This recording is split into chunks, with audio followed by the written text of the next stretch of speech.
Entre blessures et nouveaux naufrages sportifs, le FC Metz n'arrive pas à se relever et sombre une nouvelle fois, cette fois-ci face au rouleau compresseur lillois, après match. La prochaine journée n'attend pas avec la réception du Racing Club de Lens d'un certain Mathieu Hudol ce mercredi. Avec quelles armes avant match?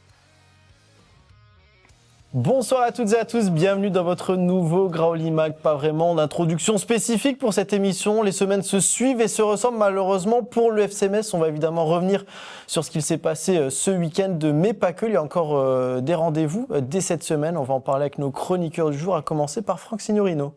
Bonsoir à tous. Week-end sportivement compliqué. Ouais, compliqué, pas forcément ravi de devoir commenter l'actualité parce que forcément elle est pas très bonne, je suis même plutôt pessimiste et c'est malheureux mais c'est comme ça, il faut faire le job.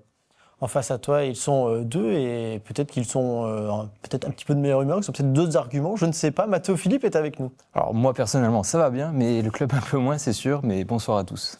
Et à tes côtés, Bertrand Antoine est avec nous. Eh ben moi je vais très bien. J'ai passé une super semaine donc excellent. Voilà. Bon, c'est vrai que la fin du week-end a été un peu plus tendue.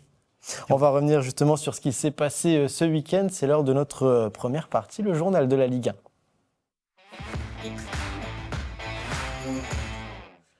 Vous l'avez compris, retour donc sur la défaite du FC Metz sur la pelouse de Lille, 6-1. Alors évidemment, on pourrait s'amuser à parler de tous les buts de la rencontre. On va essayer peut-être de passer outre cela et d'aller peut-être dans quelque chose de plus global. J'ai une première question, Franck. Évidemment, on l'a dit dans les paroles, tout ne peut pas changer du jour au lendemain. Donc j'ai quand même une question pour toi. Est-ce que tu as vu un autre FC Metz sur le terrain, du mieux, une autre mentalité? Parce que c'est ce qui était un peu attendu quand même.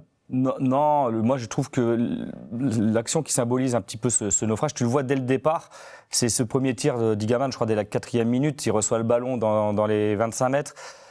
Il décroche, personne ne le suit, il a le temps de contrôler le ballon, de se retourner, une autre touche et armer sa frappe.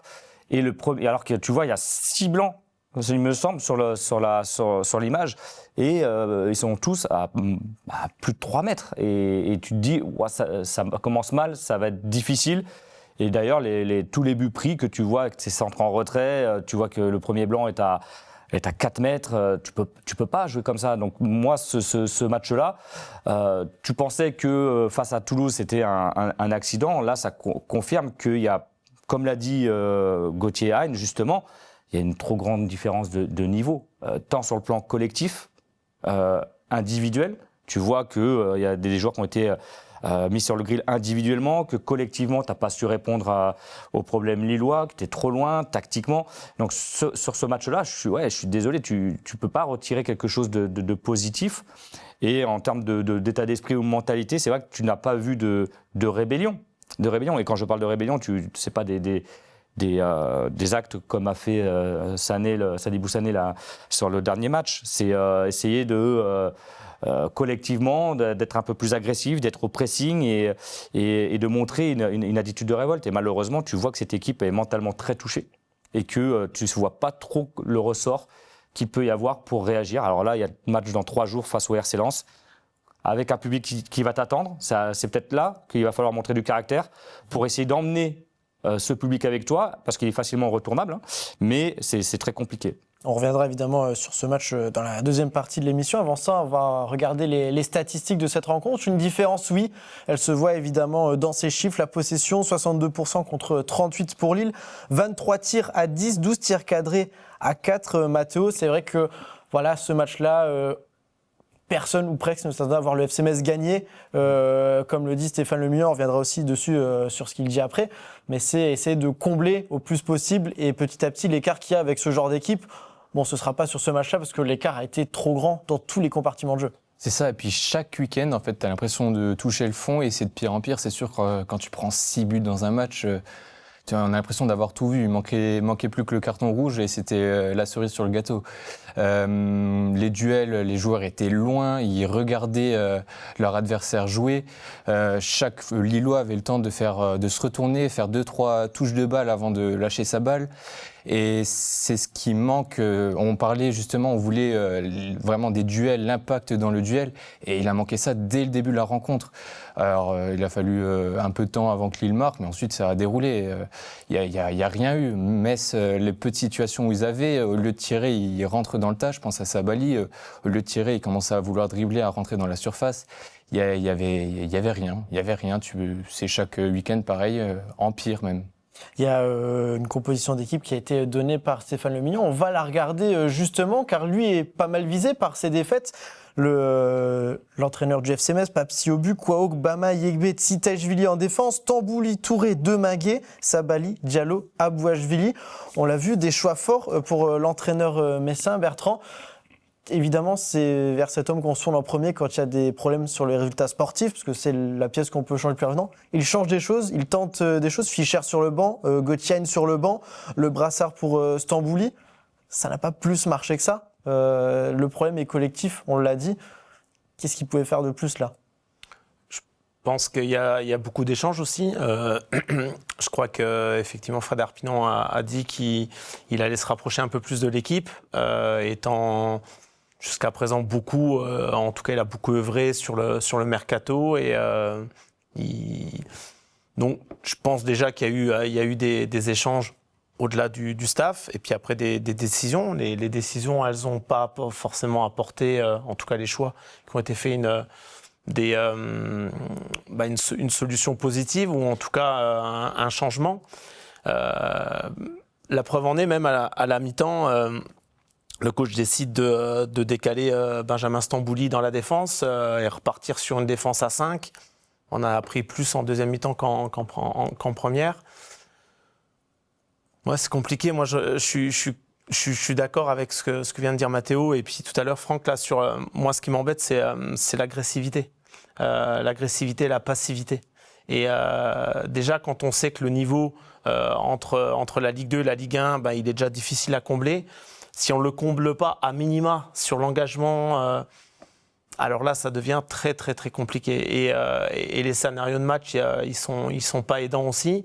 On rencontre, depuis le début du championnat, c'est la 9e journée, 7 adversaires qui sont dans la partie haute du tableau. Donc on a quand même rencontré des équipes de qualité. Et là, ça peut être une excuse non plus, ça, tu vois. C'est pas une excuse, c'est qu'en fait, tu peux pas lutter contre les équipes là. Mais tu peux pas lutter, mais ne pas perdre à ce point à chaque fois de cette manière, tu vois. C'est exactement ce que je viens de dire, Mathéo. Je parlais de passivité et d'engagement. Si tu n'arrives pas à combler avec ça, ça fait cet écart-là. Mais ces équipes-là, pour moi, t'es bien trop loin. Donc là, le problème, c'est que t'es loin au départ. Et justement, Et tu compenses pas par justement ce que tu as mis en avant, l'aspect peut-être c'est ce physique, que je pense. Rentrer. Les 5 premières minutes, tu vois, tu joues à l'extérieur, ne serait-ce que mettre un petit taquet, un duel, rien que pour montrer que t'es là, t'as beau être dernier, mais t'es là, tu vas montrer à ton adversaire que tu veux pas perdre, justement. Ça montre que tu vas aller loin dans ce match, et au final, il n'y a rien, il n'y a pas de duel, il n'y a pas d'envie presque, t'as l'impression, parce que t'as le marquage qui sont absents. Je pense que c'est pas dans l'ADN des joueurs, déjà, dans un premier temps, en tout cas ceux qui sont alignés là, et qui plus est, là... Pour moi, le fait marquant, c'est le penalty manqué contre Angers, où là, tu as le sentiment que tout s'est effondré et que c'est de pire en pire, en fait. Ils ont à chaque sortie.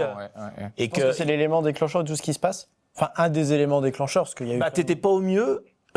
T'essayais de faire des choses et c'est vrai qu'on était plutôt positif sur des moments de match en termes de contenu, mais ça amenait pas les points et on était frustrés par rapport à ça. J'ai l'impression que c'est la première équipe qui régresse depuis le début de saison. Enfin, ça régresse de match en match. T'as raison, parce qu'Angers marque des points. Au-delà de marquer des points, on était tous d'accord pour dire que la première mi-temps, même l'ensemble presque du match, on devait le gagner, on avait bien joué. Il y avait des matchs frustrants. On pense à Monaco, la première mi-temps. Monaco, on répète ces matchs. À Lyon, tu prends 3 heures individuelles, mais tu fais pas un mauvais match. Moi, ce qui me pose souci, c'est vraiment l'aspect défensif. Oui, je suis d'accord. Là, c'est encore 6 buts encaissés dans le match. 26 buts en quoi 9 matchs. Ouais. Donc ça fait 3 buts par match en moyenne. excuse-moi, moi, ce qui me pose problème, c'est que tu commences à Lille, tu as autant d'espace entre les lignes, tu n'arrives pas à identifier si c'est un bloc médian, un bloc. C'est pas un bloc. À la mi-temps, ils ont dit qu'ils voulaient faire un bloc médian, tu vois. Oui, mais tu le vois pas. T'as pas l'impression. Tu le vois pas parce qu'à partir du moment où tu fais un bloc médian, bon, tu maintiens la hauteur et tu restes des lignes groupées et tu les laisses venir et à ce moment-là tu mets l'impact. Mais là, il y a trop d'espace entre les lignes. J'ai l'impression que cette équipe a été trop habituée l'année dernière, entre guillemets, à dominer son sujet avec la possession de balle, à ouvrir, à s'ouvrir.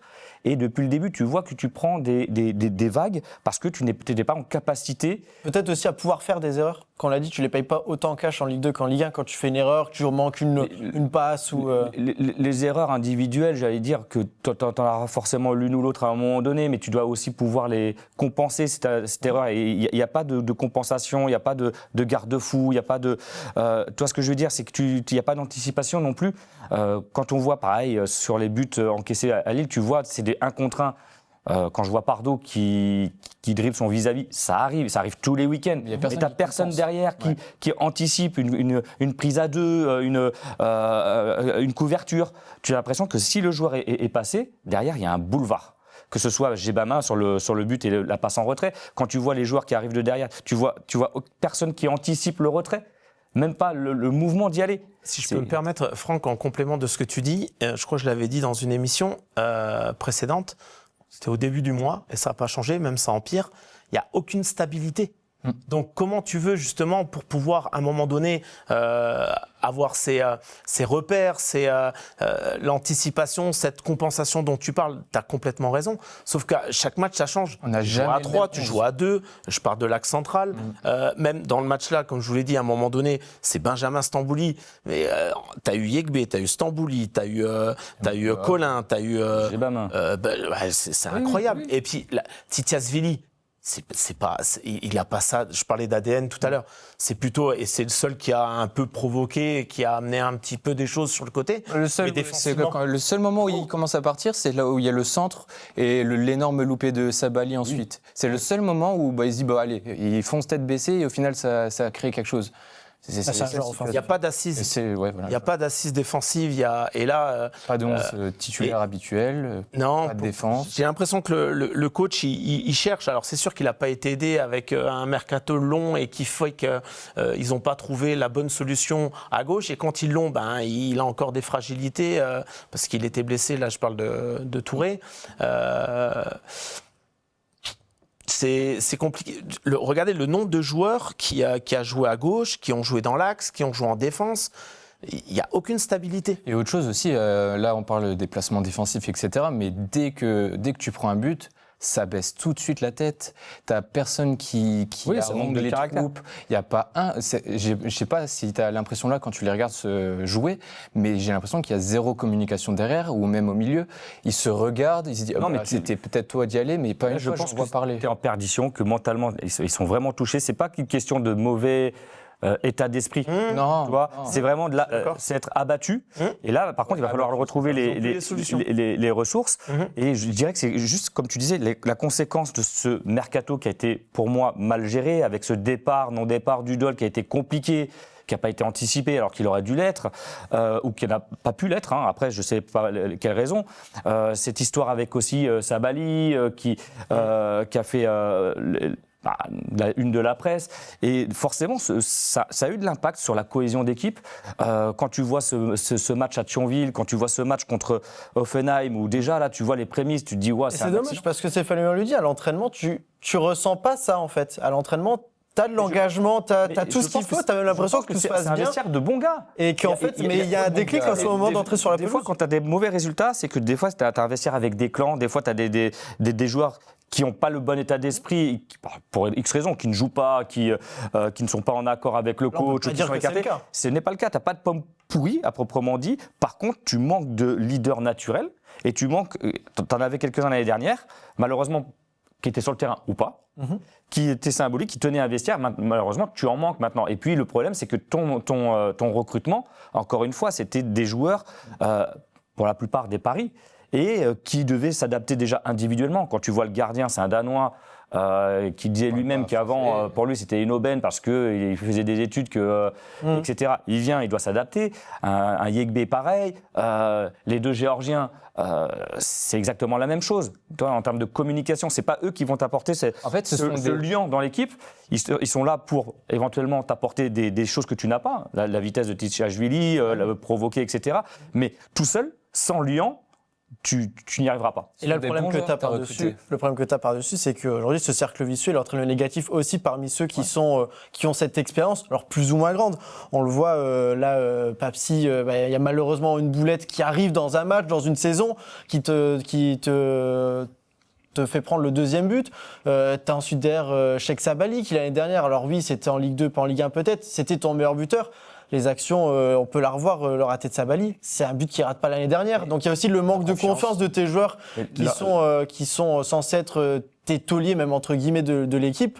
Et derrière, si même ça tu l'as plus, c'est compliqué parce que t'as des joueurs qui peuvent parler normalement sur le terrain. Tu vois, Stambouli, après il y en manque, mais... Tout à fait, mais quand tu vois un Cheikh Sabali, c'est pas lui faire offense, mais tu sais que c'est un joueur qui est cyclique. Ça fait 7 ans qu'il est au club.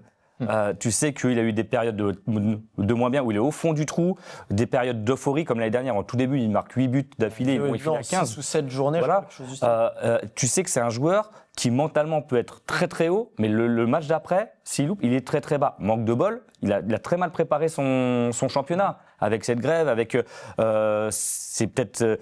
ses réseaux sociaux, etc. Il s'est attiré les foudres. Et par contre, quand tu t'attires les foudres sur les réseaux sociaux de cette façon, il faut avoir les épaules solides. Et je ne pense pas que c'est un joueur qui soit aussi solide que ça. Cette solidité, évidemment, qui n'a pas aidé aussi par les événements du match. Je serais rapide parenthèse avec Papsi qui a été évacué sur civière, commotion cérébrale pour le gardien du GSS, qui va mieux à communiquer le club. Ça fait partie des bonnes nouvelles. On espère évidemment, après ces quelques jours de repos, qu'il pourra reprendre normalement l'entraînement. On parle souvent des joueurs titulaires. Il y a aussi le banc. Là, je vais me tourner vers toi, Bertrand. C'est vrai que là, sur les entrées en jeu, alors à ce moment-là, tu perds déjà 3 voire 4-0. Tu fais rentrer de la jeunesse, alors parce que tu en as sur le banc, mais tu aurais pu choisir d'autres joueurs. Tu avais Joël Assoro, tu avais d'autres joueurs que tu pouvais faire rentrer. Tu fais rentrer Cléo Mélière qui fait sa première entrée en jeu, Morgan Bokele, Ibou Sané, des joueurs aussi comme Ismaël Garti qui rentrent en jeu. Question peut-être un peu bateau, mais est-ce que ça peut passer par là? Parce que ça a tenté de jouer un petit peu quand même avec ces joueurs-là qui découvraient malgré le contexte. On voit Bokele a eu 1 ou 2 occasions dans le match. Cléo Mélière se fait déborder, mais il tente quand même de faire des choses. Ça peut aussi passer par là? C'est déjà très difficile de rentrer dans un match avec ce scénario-là, déjà. Parce que n'importe le joueur que tu es. Quel qu'il soit. Parce qu'on peut parler de Gauthier qui a un peu plus d'expérience, et puis surtout avec un Brassard qui rentre dans le match. Et voilà, ça c'est déjà pas simple. Après, quand on est jeune joueur, rentrer dans ce genre de match... Je l'ai pas comme ça. Maintenant, c'est l'effectif, le coach les a pris. C'est qu'à un moment donné, j'espère pas qu'à la 9e journée, tu prépares la Ligue 2. T'as encore un petit peu d'espoir infime. Après, eux, ils sont vraiment dans le cœur de la matrice. Donc, si eux, ils y croient pas, alors là, dans ces cas-là, il faut repartir déjà en Ligue 2. J'espère qu'ils font tout. En tout cas, ils y croient à minima. Après, la réalité fait que c'est quand même compliqué par rapport au nombre de points qu'il va falloir aller chercher. Mais pour les jeunes garçons, voilà, c'est pas forcément, je dirais, facile pour eux. Et puis même Gauthier est rentré dans le match. Voilà, je l'ai trouvé un petit peu en errance sur le terrain. Lui qui est quand même un garçon avec de l'énergie, de la fougue. Alors certes, il a peut-être pas été au top ces derniers temps. Je dirais comme l'équipe. Justement, parce que d'accord, il est très mauvais depuis le début de saison. On est tous d'accord. Non, mais moi je le dis. Il est mauvais. Ça t'appartient. Mais pourquoi de là à le sortir alors que d'autres, je sais pas. Tu l'as dit, s'il est très mauvais, il l'a sorti. Non, pourquoi lui le sortir? Pourquoi lui le sanctionner? Et pourquoi pas, par exemple, on évoquait Sabali? Pourquoi lui Stéphane Le Mian dit en conférence de presse que c'est pour jouer sur la rapidité. Abouachvili, en termes de rapidité pure, Sabali et Abouachvili sont peut-être plus rapides que Gauthier. Et si tu veux augmenter ton milieu de terrain avec 3 joueurs, ce qui a été le cas là, Demagué, Alpha Touré, Benjamin Sori, obligé d'éliminer quelqu'un dans le cœur du jeu. Je suis désolé, mais sanctionner Gauthier qui est mauvais. C'est pas une sanction. Bah, tu le sanctionnes parce que tu le mets sur le banc alors que c'est ton capitaine et c'est censé être ton maillon fort de l'équipe par rapport à notamment. Mais s'il rentre pas dans ta volonté à ce moment-là de jouer en transition rapide, chacun a son profil aussi. Si là à ce moment-là la question a été posée à ce moment-là, il dit ça fait juste partie du choix et en tant que professionnel, tu dois pas le prendre là comme une sanction, quoi. C'est vrai que par rapport à la tactique en 4-3-3 avec une pointe basse, c'est vrai que c'est compliqué de mettre un Gauthier, sauf si tu inverses le triangle en mettant 2-6 et 1-10 derrière les 3 attaquants. À ce moment-là, tu peux te permettre éventuellement, mais à Lille, comme ça, tu veux jouer avec quelqu'un derrière. Ça peut être Mais compliqué. le milieu de terrain, t'es d'accord pour dire que c'est quand même 3-6, 3 profils défensifs, 3-6-8, et il te manque un gars au meneur de jeu pour faire le lien vers l'attaque. Je sais pas, t'as Sabali qui était souvent au final esselé devant, Diallo, il a quoi? Il a 3 ballons dans le match, qu'est-ce que tu veux qu'il fasse?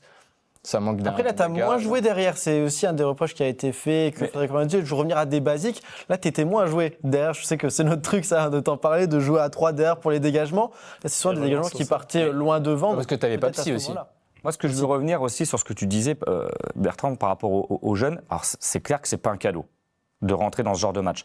Maintenant, je pense que le coach a voulu préserver. Il y a aussi beaucoup de matchs là cette semaine. Par rapport au match contre Lens, un joueur comme Kwao qui était en difficulté, tu n'étais pas à l'abri qu'à un moment donné, ça peut vriller, il peut avoir un carton jaune, une blessure, etc. Je dis ce poste-là. Après, j'ai envie de te dire aussi, c'est dans ce genre de match, tu le prends d'une autre façon. C'est-à-dire que tu fais rentrer tes jeunes, tu leur dis, allez, de toute façon, il y a 4-0, vous n'avez rien à perdre. Allez-y, frottez-vous et vous allez voir ce qu'est le très haut niveau. Ça leur monte un petit peu, ça leur donne matière à. Et après, par contre, c'est le message que tu donnes à côté. C'est-à-dire qu'une fois que le match est terminé ou avant, tu dis attendez, on n'attend rien de vous. C'est pas vous qui allez inverser la tendance à 4-0. Par contre, ça vous montre un petit peu le chemin à parcourir. Parce que là, il joue quand même une grosse demi-heure sur le match. Je crois que ça rentre à l'heure de jeu. Meilleur, Morgan Bottineau. Mais c'est bien. Oui, totalement. Non, mais ce que je veux dire, c'est bien. Après, tu dois le prendre comme ça, étant jeune. Tu dis, alors soit tu dis, bon, le coach, il me prend pour un con, il y a que ça, il y a rien à jouer. Sur le papier, non, parce que tu fais entrer Chloé Mélière. Si tu veux jouer l'expérience à ce moment-là, tu fais entrer Maxime Collin. Par exemple, là, c'est des exemples parmi tant d'autres. C'est pas forcément l'intérêt. L'expérience à 4-0.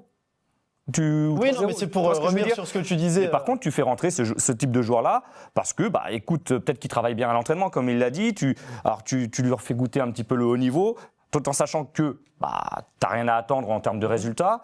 Et quelque part, tu prépares aussi pour l'avenir. Et si tu dois faire appel à eux à un moment donné, toi, Guerty, c'est pareil, tu vois. Donc moi, effectivement, c'est pas un cadeau parce que c'est très difficile. Mais si le message à côté tient la route et qu'il accompagne ces joueurs-là, pourquoi pas? Alors dites-moi si je sais pas ce que tu en penses. Vu que tu dis que ça dépend, peu importe le genre, c'est pas un cadeau, autant qu'il y ait quelque chose de bénéfique dans tout ça en fait. Dans l'idée. Je vois ce que tu veux dire, Franck, mais là ça fait 4, ça fait 5, il se fait déposer, ça fait but sur. Et du coup, j'arrive pas à me dire qu'il va retirer quelque chose de positif, hormis l'atmosphère, sentir. A posteriori, tu le dis parce que tu s'es fait déposer, etc. Toi, moi, je prends mon exemple. Toi, nous, on m'avait mis titulaire à Lyon. Futur champion de France, premier match, alors que j'avais pas fait un entraînement avec lui. C'était pas un cadeau au départ. Après, c'est aux joueurs aussi, Ludo Butel, pareil. Débuter le match, c'est pas pareil, Franck. Tu débutes à 0-0, tu vois. Je dis pas que c'était facile, et bien entendu, tu l'as bien évoqué. On revoit que t'as réussi. Mais ce que je veux dire, c'est que toi, c'est après, à 3-0, tu vois, t'es complètement dépassé. C'est bien, mais je vois pas le plus en fait. Ouais. Je l'ai pas. Tu le feras jamais jouer alors dans ce cas-là cette saison vu les résultats à chaque match. À l'inverse, il y a un joueur Iboussane qui est entré en fin de match et qui a marqué Mathéo juste ces derniers matchs 3-0 contre Marseille, 4-0 contre Toulouse. T'es mené 6-0. Tu marques tout de même un but en fin de match. On a enchaîné une série où on marque pas un but. Où tu marques pas, mais là sur ce match-là, t'en marques un. Alors certes en toute fin de match, qui aura pas d'importance au classement. Quoique, on sait jamais en fin de saison. Est-ce que c'est anecdotique ou est-ce que en fait le FCS n'a pas abandonné, même si c'est pas pour s'imposer? Parce qu'il y a quand même un but, ce qui veut dire que tu as été attaqué. Je sais pas, c'est anecdotique, oui ou non. Il marque un beau but, parenthèse. Maintenant, après, qu'est-ce que tu veux dire? Tu prends 6 buts, ça fait plus 5 d'écart ou 6, malheureusement. Est-ce qu'il y a une différence entre 6-0 et 6-1? J'ai envie de... Dans un set, tu l'as perdu. au tennis. Oui, bah, t'as le tennis. Voilà, non, mais je fais de l'humour. Non, mais je pense que tu peux dire les deux. C'est anecdotique, de la manière générale, parce que personne ne s'en souviendra, et parce que tu perds 6-0 ou 6-1, finalement, voilà. Je pense pas que ça se joue au goal average en fin de saison. Mais je pense que là où ça peut être bénéfique, c'est pour le joueur. C'est tout. Il rentre, il marque. Peut-être que lui, il va avoir un petit déclic. Peut-être que pour lui, il va prendre un petit peu de confiance par rapport à ça. Il va savoir faire la part des choses entre le fait que, parce qu'il n'a pas participé à tout le reste du match, il s'est pris 6-0 dans la tête, et lui, il rentre, il fait un beau geste, un beau but. Collectivement, ça peut pas servir de déclic dans ce moment-là où tu n'as pas marqué les 3 rencontres. Non. Okay. Collectivement, moi, je suis convaincu que personne ne s'en souviendra. Par contre, individuellement, pour lui, ça peut avoir quelque chose. Je suis d'accord. Voilà, c'est tout. On a entendu. Après, il avait marqué quelques buts et il s'était retrouvé titulaire à Saint-Symphorien. Là, je sais. C'était l'homme des matchs amicaux depuis le début. Ouais, match amical, c'est lui qui marque. C'était contre Angers. Ouais, il provoque le pénalty, non? Il provoque le pénalty, d'ailleurs. C'est lui qui provoque le pénalty, il me semble. Oui, c'est lui. Je sais plus, mais Si, c'est lui. Pour moi, il y a encore un delta entre des rentrées où effectivement il peut ramener quelque chose un peu. Et encore que, parce que pour moi la marche elle est trop haute actuellement. Et puis ce delta justement par rapport à ce que je viens de dire entre son potentiel et puis la Ligue 1 au tableau de Ligue 1. Parce que on est d'accord, mais si ça déplaît à bon nombre d'entre vous, on joue quand même des équipes où on est à des années-lumière et c'est pas des excuses, mais justement, force de constater que on parle d'excuses. On a entendu vos avis sur cette rencontre. On va écouter celui de Stéphane Lemignan et ensuite on essaiera d'en tirer quelques conclusions. On a beaucoup parlé du moral de l'équipe ces derniers temps. Comment c'était dans le vestiaire? Quel mot trouver après ce match? On est tous abattus parce que la bonne volonté, encore une fois, je vous l'avais dit, que ce soit dans la semaine, dans la préparation du match, la volonté, elle est présente. Après, le niveau de l'adversaire est supérieur. Là, il y a rien à redire. On peut se bagarrer, courir, etc. Mais quand la qualité technique, quand l'équipe en face est concentrée, je pense que le revers de jeudi n'était pas forcément favorable pour nous parce que c'est une équipe qui voulait remettre un petit peu d'ordre un peu dans ce qu'elle a fait jeudi, et elle a été précise dans ses attaques, elle a mis beaucoup de qualité dans son jeu, et voilà, les joueurs sont abattus, mais je pense qu'il faut encore une fois reconnaître quand l'adversaire est supérieur. Je pense que c'est pas le même match qu'à Toulouse où on avait failli dès les premières minutes. Là, on a essayé de montrer des choses au début de match, essayé de tenir, mais l'adversaire était trop fort, tout simplement. Oui, on a eu quelques échanges dans le vestiaire, et logiquement, maintenant, il faut aussi vite se remettre de ça parce qu'il y a un match qui arrive rapidement, et c'est un match qui est à Saint-Symphorien, donc on n'a pas le droit de faire un match comme celui-ci, même si encore une fois l'adversaire était supérieur. Et Lens, on sait que c'est une grosse équipe, mais on n'a pas le droit évidemment de mettre un tel match à Saint-Symphorien mercredi. Justement, le président était présent, vous avez pu échanger avec vos dirigeants, vous, sur un plan personnel. Voilà, c'est une semaine à 2 matchs. Est-ce que vous conservez leur confiance ou est-ce que c'est trop tôt des discussions? Non, mais déjà, d'une, c'est pas. Voilà, moi, j'ai pas eu. Non, on n'en a pas discuté. Et puis, encore une fois, le cas de Stéphane Lemignan, c'est secondaire. C'est le FCMS qui compte et c'est la priorité. Enfin, le reste, ça fait partie du boulot. Clairement abattu, Kouao, Stambouli, Stéphane Lemignan, c'est vrai qu'on n'arrive plus forcément à trouver 2 mots sur cette situation du FC Metz, ni de solution. La question, c'est est-ce qu'il en existe? Au-delà d'avoir un choc et de dire que... Parce que là, il faut des solutions, en tout cas des solutions à très court terme. À tout problème, tu as une solution. Déjà, tu pars de ce principe-là, donc ça veut dire qu'après, il faut aller la chercher, il faut la trouver. Non, mais il y en a forcément une. Maintenant, est-ce que tu fais appel à d'autres leviers comme l'amour-propre? Parce que 4-0, 6-1, ok. Maintenant, tu peux que progresser. Donc, contre Lens, tu vas faire quoi? Parce qu'il ne faut pas oublier que Lens a mis 3-0 à Lille. C'est ça, hein, il me semble, de mémoire. Oui. Donc, tu te dis... L'adversaire, ok, il était plus fort, mais c'est que Lens est encore plus fort. Moi, ce qui me pose souci, en fait, c'est que pourquoi tu n'arriverais pas à être dans la peau de l'équipe qui a mis en difficulté Lille en Coupe d'Europe? Parce que franchement, c'était une petite équipe, mais qui a fait quand même qu'elle a marqué 4, qui a mis en difficulté cette équipe du LOSC, etc. À toi de trouver les ressources, et la coordination, parce que la volonté sans être coordonnée, tu peux avoir la meilleure volonté du monde individuellement. Si tu pars dans tous les sens, c'est de l'énergie perdue. C'est surtout revenir à des bases. Point barre, c'est peut-être mettre de côté le jeu, la possession, etc. Revenir à des bases. Ça va peut-être pas faire plaisir à un public ou d'artistes, j'ai envie de te dire, mais au bout d'un moment, il faut revenir à des notions de base. Défensivement déjà, Il faut revenir à des notions de base parce que, dans le reste de cette Ligue 1, ça continue d'avancer. On va revenir sur les différents résultats du week-end avec la victoire du FC Nantes, futur adversaire du FC Metz le week-end prochain, face au Paris FC de Buzyn. La victoire de Paris 3-0 contre Brest, celle de Monaco 1-0 contre Toulouse, la victoire de Lens contre Marseille 2-1. La victoire de Lille, on l'a vu, celle d'Angers aussi face à Lorient, du Havre face à Auxerre, de Lyon aussi face à Strasbourg en fin de journée. Au classement, vous allez le voir, il y a du changement déjà dans le haut du classement qui reste très serré entre Paris qui a repris sa première place. Il y a 3 points entre la première et la 6e place. En bas de classement, le FC Metz est à 2 points et voit ses concurrents s'éloigner. Tous les clubs de Ligue 1, sauf le FC Metz, sont à au moins 2 victoires cette saison. Il va donc falloir réagir. Et pour réagir, et malheureusement, il va falloir se coltiner. Eh bien, le deuxième de Ligue 1, messieurs, c'est Lens qui arrive au stade de Saint-Symphorien. Un Lens que l'on connaît plus ou moins, vous allez le voir sur l'écran. On va pouvoir retrouver certains joueurs, Mathieu Hudol notamment. On va regarder les statistiques de cette équipe, si vous le voulez bien. Deuxième avec 19 points, c'est 6 victoires. 1 nul, 2 défaites, 14 buts inscrits pour 8 encaissés. Le meilleur buteur, Hudson-Edouard. Le meilleur passeur, Adrien Thomasson. Bertrand, qu'est-ce qu'elle te renvoie, cette équipe de Lens, sans parler FC Metz? C'est une équipe, on s'est dit qu'elle avait qui s'était peut-être un petit peu affaiblie. Force est de constater qu'elle fait partie de ces équipes qui font déjouer pas mal de monde cette année. Ouais, bonne pioche avec Pierre Sage. Je pense qu'il a mis en place quelque chose de vraiment performant. Comme il l'avait fait à Lyon, voilà. Donc Pierre, j'ai eu la chance de le croiser quand j'étais en formation, et il confirme tout le bien que je pense de lui. Le public est là, un des joueurs, en l'occurrence avec Mathieu, parce que je suis persuadé que Mathieu, il amène une énergie et on en aurait bien besoin. Mais bon, on va parler de Lens, on va pas revenir sur le FC Metz. Et je pense que le cas Mathieu Hudol, on l'a déjà évoqué en long large dans ce sens-là en tout cas. Oui, mais il revient, donc forcément on va en reparler encore un peu.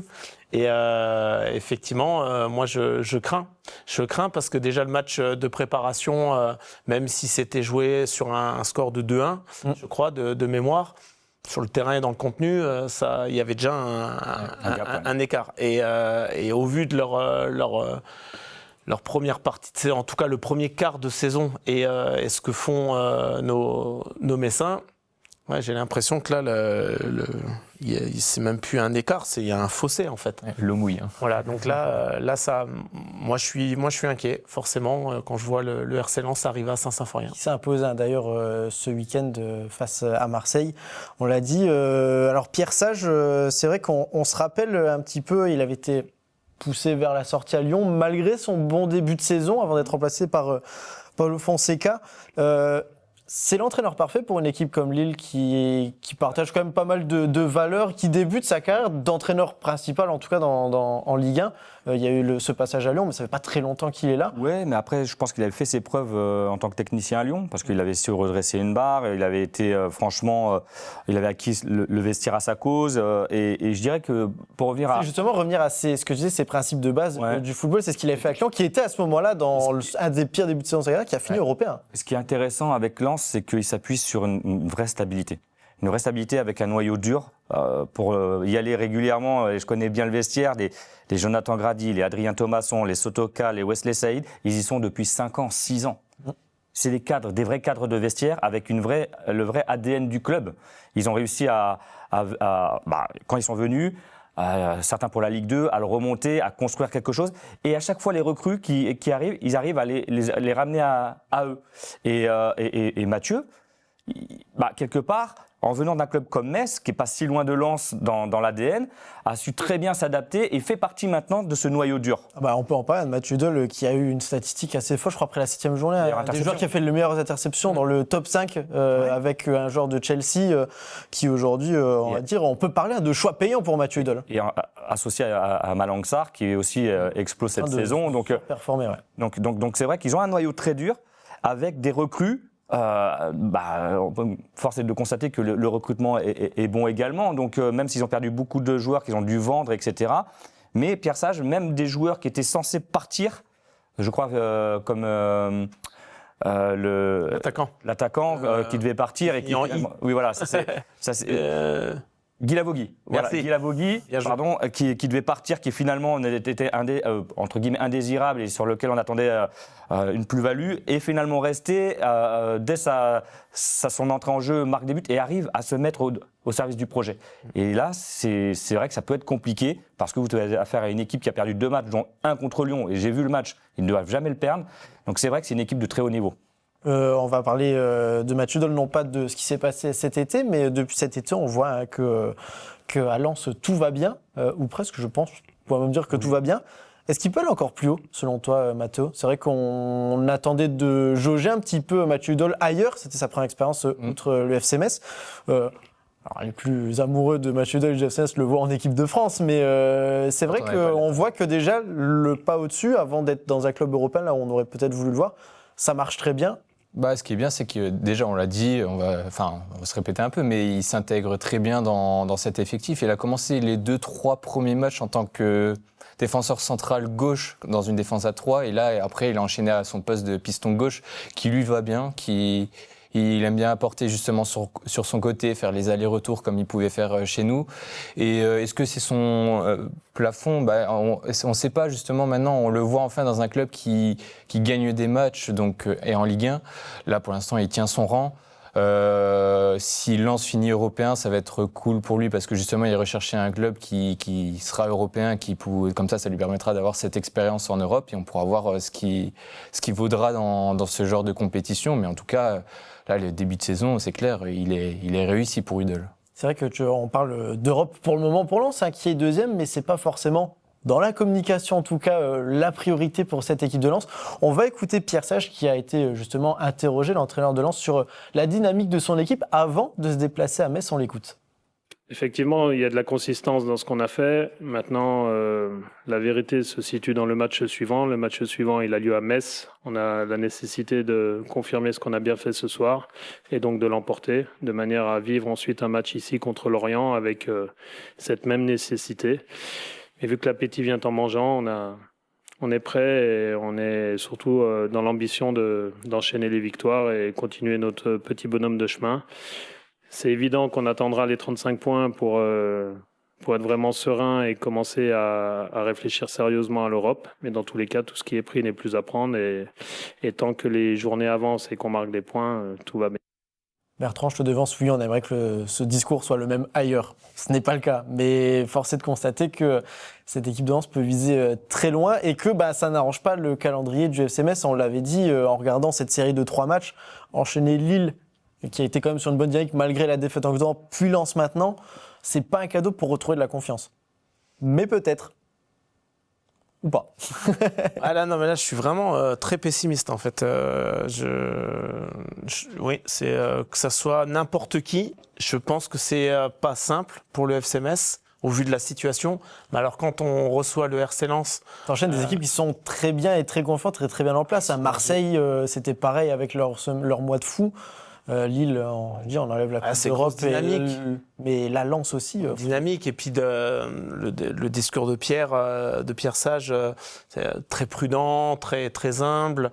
Donc je pense qu'il est ambitieux et je pense qu'il sait qu'il a aussi matière à aller sur le haut du classement, mais step by step en fait. Et puis c'est ce qui me fait peur. Que le seul levier que tu peux avoir pour le FC Metz, c'est de jouer sur une sorte de petite désinvolture de la part de ce RC Lens, même si j'y crois pas énormément, mais qui a fait un match. Il est toujours plus facile de se préparer contre Marseille, un gros match, tu le gagnes, t'es euphorique, etc.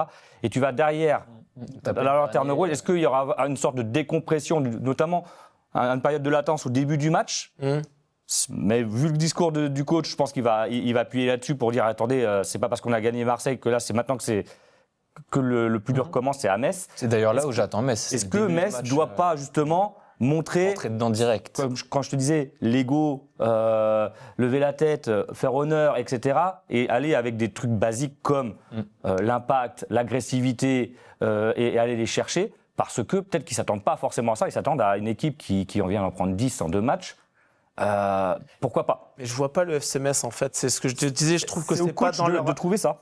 Pour moi, c'est pas dans leur ADN. Et je te laisse la place, Mathéo. Le problème, c'est que ça fait tellement d'années que le public est frustré que là, aujourd'hui, il est clairement. C'est même pas impatient. C'est à bout. C'est exactement.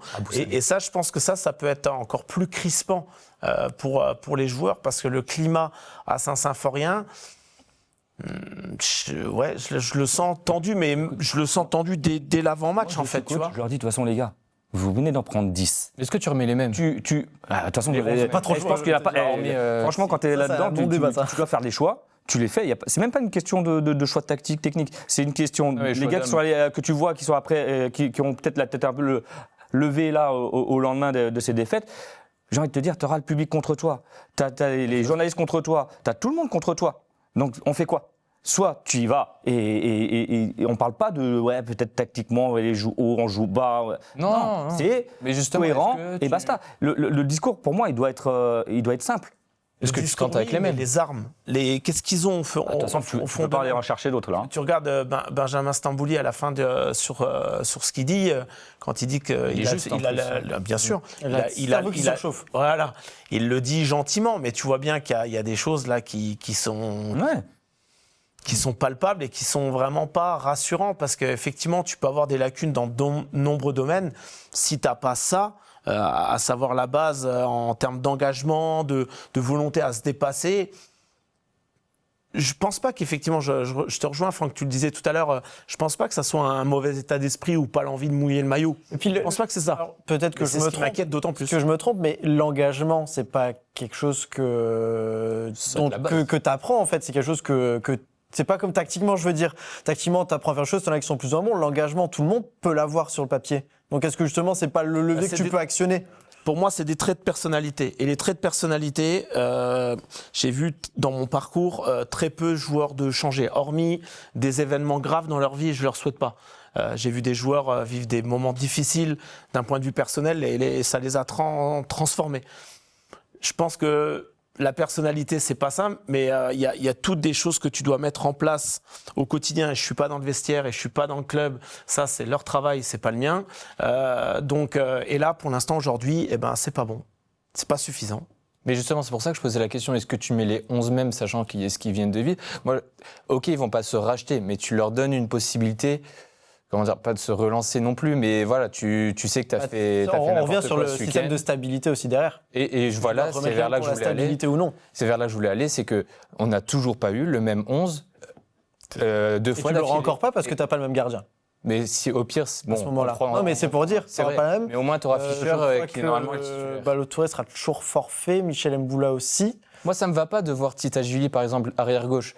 Mais maintenant que de toute façon, peu importe qui tu mets, on se prend des routes. Donc maintenant, va avec la même chose, la même composition, et tente quelque chose comme ça. Et maintenant, de toute façon, t'as beau changer, les résultats étaient les mêmes. Donc maintenant. Plutôt d'accord, Franck, ou pas? Non, mais là, dans tout ce que tu dis, en fait, tu dis que tu es perdu. Non, mais c'est vrai, tu dis que tu es complètement perdu. C'est que presque la tirade que tu viens de me faire, je dis, bon, on met n'importe qui, n'importe quoi, n'importe où, donc de toute façon, ça ne changera pas. Non, je pense qu'il y a entre eux, tu vois. quand même 2-3 joueurs dedans sur lesquels tu dois t'appuyer, qui ont la grinta. Je prends un Deminguet, même si parfois, c'est pas forcément canalisé, parce que, tu vois, mais pour moi, il fait preuve de ce type-là. Alors, je ne parle pas de niveau Ligue 1, Ligue 2, etc. Ça, on s'en fout, le pédigré. Oui, là, on parle vraiment juste sur l'aspect de l'envie. Stambouli aussi, je pense qu'il l'a également. Je pense qu'à Gauthier Hain peut l'avoir, même là-dessus. Donc, ces trois-là, déjà. Un Habib Diallo doit avoir cette stature, et je pense qu'il peut l'avoir. Tu as déjà les quatre-là.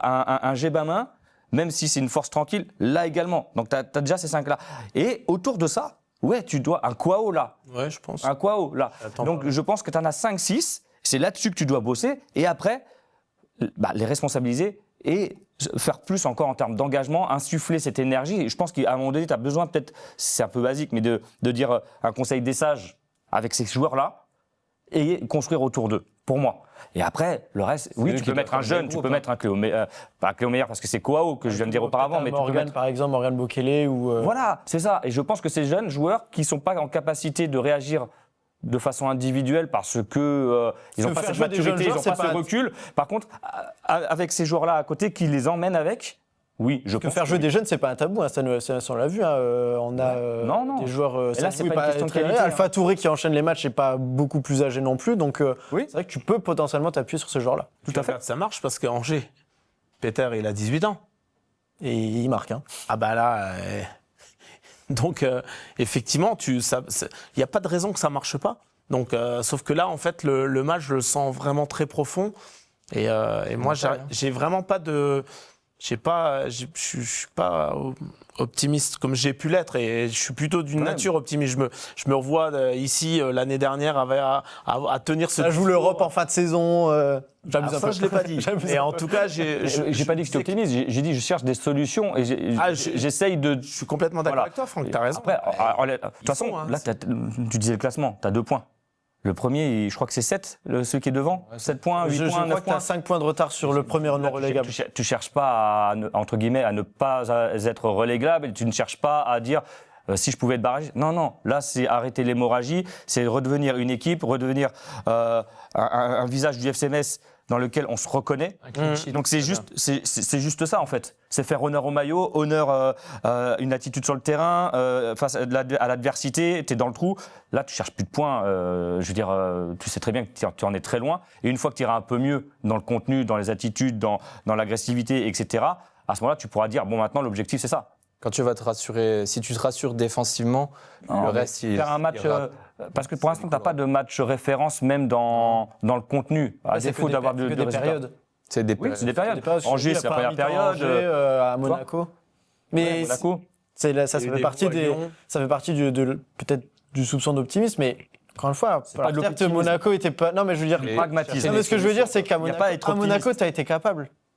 Une mi-temps, ok, parce que derrière ça a changé, mais tu as été capable la première mi-temps quand même. Ouais. Alors oui, tu t'es fait avoir sur ta seule heure, tu lances Mika Biarritz qui n'avait pas marqué depuis le début de la saison.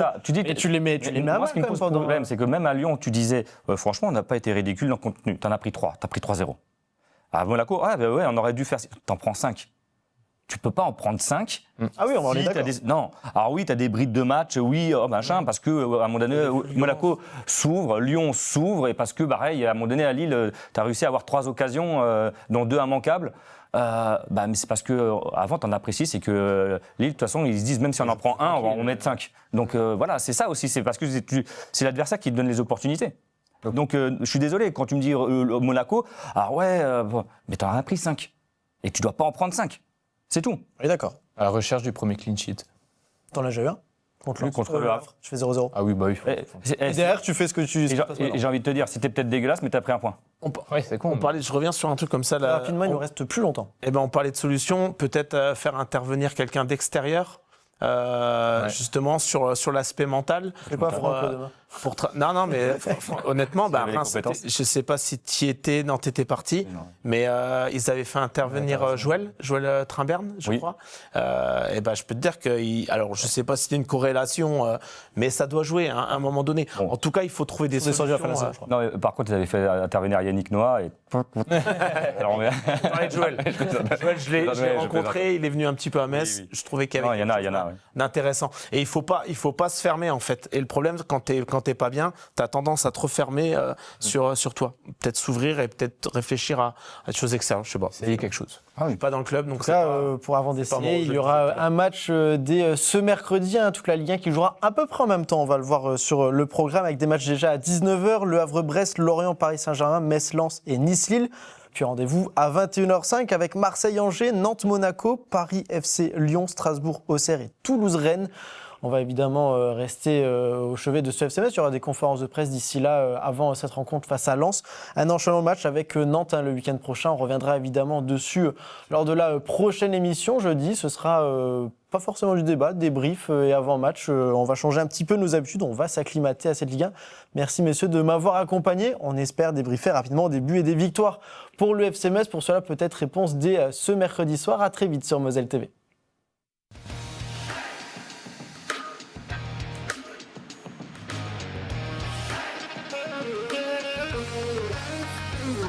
Yeah.